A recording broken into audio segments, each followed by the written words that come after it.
wasn't a lot of people in the garment industry that came from the streets. So we get a lot of people opportunities who weren't able to get into the garment industry. So those people respected us to the utmost. And that's the family that we built together. It was a strong team. Not only that too, we were able to expand the brand internationally. Our biggest markets now is Germany, Switzerland, Amsterdam, and even Russia. So that's just the power of the urban streetwear culture and hip hop. We just kind of follow the trends and where things are going.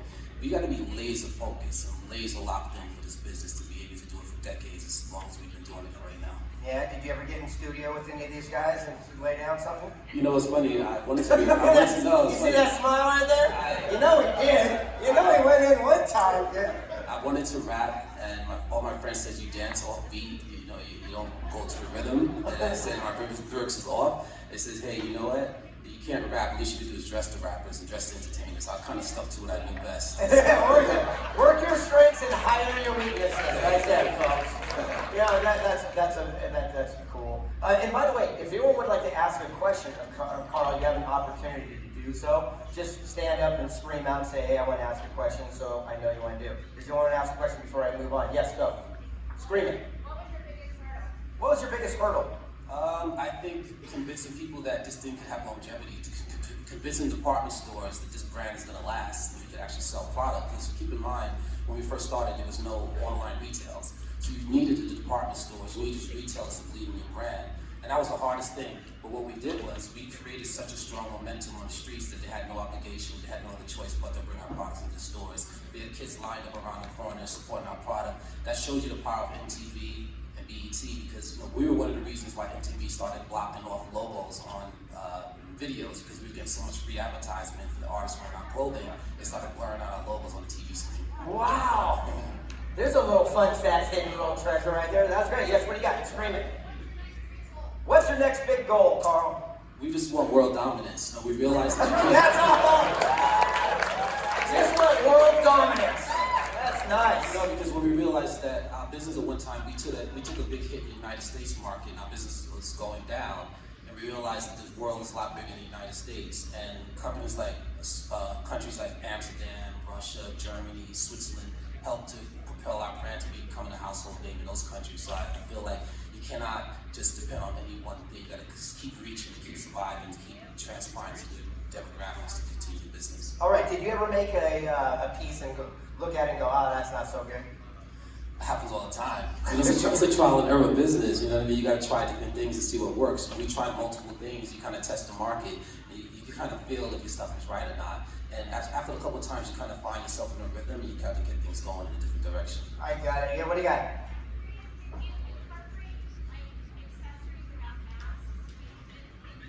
Yeah, okay, when COVID hit, did you start doing accessories around masks and things of that nature? What do you got right there?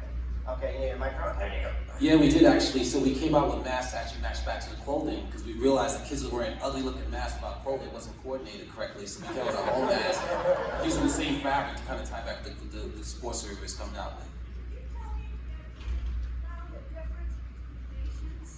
But, I mean, do the kids in the United States like the same things that the kids in Russia like? And, I mean, that's what we're all trying to find is, are we one nation, one world? Yes, you know what's funny about it? Great question, by the way. Round of applause for that question. That's right.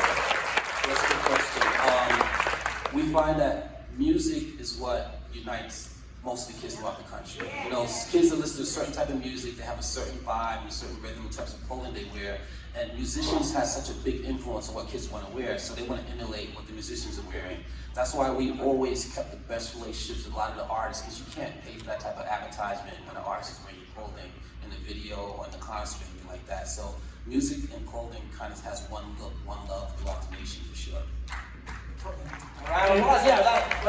I'd just like to ask you, when you found, first you saw the void, so my question is, how did you see that void? How did you have the clarity to see the void? And then what were your first steps once you saw the void to take actions, as it wasn't natural, like you said, for people from your area to be in the garment district? Second quick question, I love that shirt, where can I get it? Thank you. All right, so how we found the void was that, you know, as kids, we spent all our money going shopping. You know, I was 12 years old, we had a newspaper route, getting up at 5:30 in the morning to look at newspapers, because my parents couldn't afford to buy the clothing, but I needed to look fresh. And you had a lot of peer pressure for kids laughing at your clothing and things like that. So we used to go to the stores, we found that we were buying our clothing 2 sizes bigger because we wanted to be more looser. A lot of my friends were breakdancing, the clothing weren't baggy enough, so we kept asking stores for looser clothing, they didn't have it. So how I got into the business, my father used to get his clothes made by a tailor, so I used to go with him to his tailor shop, watch him make his clothing. So one day I asked him, can I make me a pair of pants with his tailor? He's like, sure. So when I made the pant and I started wearing it on my friends, like, oh man, that's cool, where'd you get it from, where'd you get it from? So you know the rule in the streets, and I'm not giving up my secrets with the tailor is. I said, if you want one, I'll make you one. So guys were really coming up to me, giving me their money, and I was making them, pairs of clothing. So, but the biggest, most important day of my life is we're sitting in the park, and these 2 guys walked by and had one of my jeans on, and I was bragging to these girls. I was saying, oh, I made these clothes for him. They're like, no, you didn't. I said, yes, I did. He said, tell him, come over here.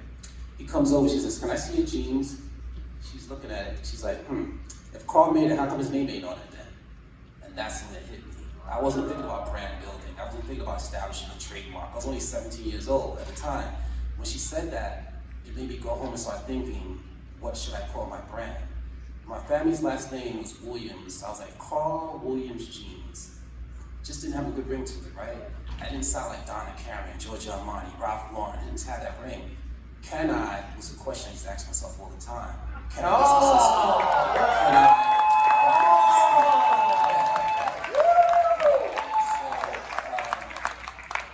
I was at home at 16, 17, listening to In the Air Tonight by Phil Collins. Over and over and over and over, right? My mother's like, turn that song off, you say, drive me crazy. But what I was doing, I was actually manifesting. I didn't realize what I was doing. It got to the point where I couldn't sleep until I figured out this name that I wanted to call this brand. One day, I used to doodle on a piece of paper, so I kept writing, can I, Karl, can I? I said, Karl, can I? I called 2 of my friends, I said, hey man, I got this design for Karl Kani, you ever heard of him before? Of course they said no. I said, what do you think of that name? They said, oh, my name is cool, it's cool. I said, okay, that's gonna be my name from now on, that's how Karl Kani is about.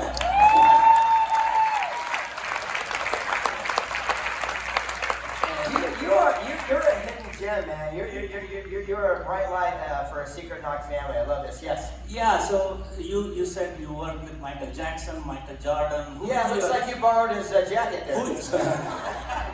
So who is your next brand ambassador that you think of and is currently signed up with you? Yeah, okay. So I think what you just said was, who is the next brand ambassador that you're looking to have your brand be carried by? Oh man, I've got to tell you, we've been so blessed to have like every top artist where I quote from, Jay-Z, Rihanna, Beyonce, NSYNC, Justin Timberlake. Can't you get anyone that we've heard of before? I'm trying to think. No, but I think for us right now, it's all about the new generation. You got to stay on top of the market. You can never get to the point and get complacent and think you don't need the young market wearing your clothing brand. So we stay on top. And right now, we're actually doing a lot of influencers, which are really big as well. Instagram influencers, that they have. Because back in the days, advertising in magazines was your way of advertising. You spend $30,000 on a page in a magazine, you get to your audience. Now, no one reads magazines. Their magazines is Instagram. So we have to kind of change our company outlook to kind of reach out to different markets now. So we have a tub of love, and I have to ask you off stage, would you volunteer in one of your designs or shirts we can put into the tub of love? I'll design two. I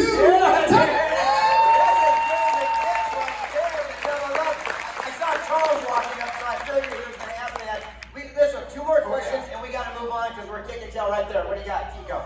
I just want to know, for young people that want to follow in your footsteps, what advice would you give them if they're just getting started as a designer? Great question. Here you go. Great question. Here's the thing. The garment business or any business is tough business. And you got to understand that once you make this decision to become an entrepreneur, you have to accept every moment that goes along with that, right? Everything's not going to be bright. Everything's not going to be, flowerful. Everything's not going to be cool. You're going to go through tough times. But as those tough times come along, you got to embrace that moment. You got to choke into the game, brush your shoulders off, and go out there and figure out how you're going to get to your next step. Because there are other choices out there.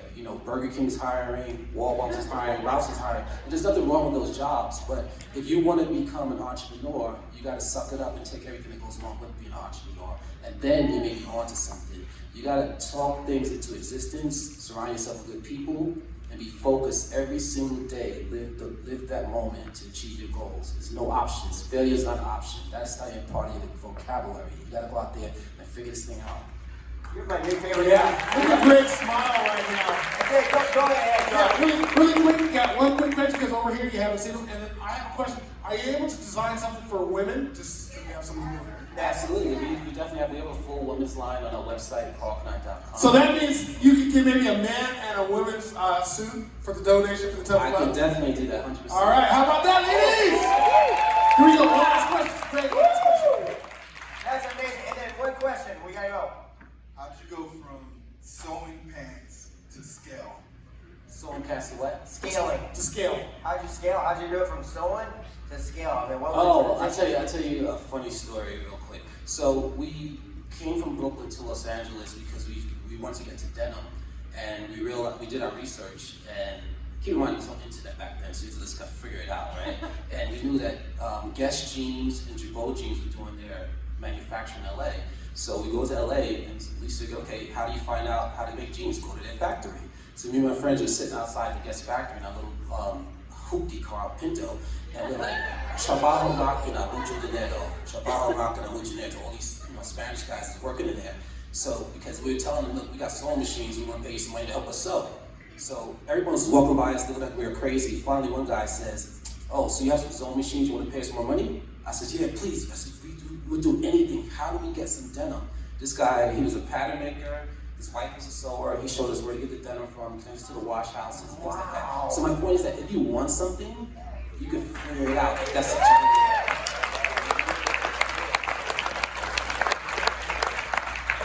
We've got to wrap up, buddy, but go ahead.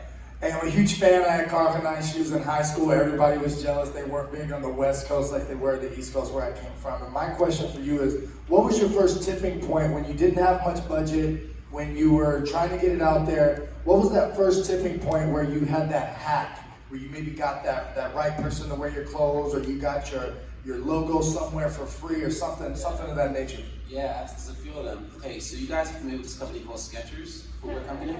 Skechers was my partner back in 1994. Robert Greenberg's on their Skechers. How I got my deal with Robert Greenberg was this. I used to watch the Today Show every morning. You know, Al Roker, he used to do the weather. He goes out there, and I see people out there holding up signs. Hey, Mom, Tucky, or, people just hold up signs at NBC, right? I was like thinking, why shouldn't they hold up a sign with my name on it, my website on it? So I paid my friend $50 a day to go to NBC, and he's holding up the sign with Karl Kani on it, right? Everything was going good, because he used to get there early. One day he got there late, so he wasn't up in front of, he knew if I didn't see the sign, he wouldn't get paid. He's only 5 foot tall. This guy's jumping down over the crowd.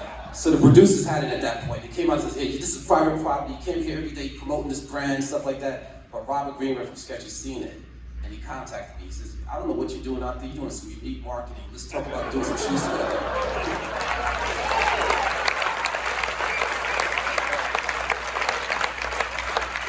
One of our fan new favorites. Put your hands together for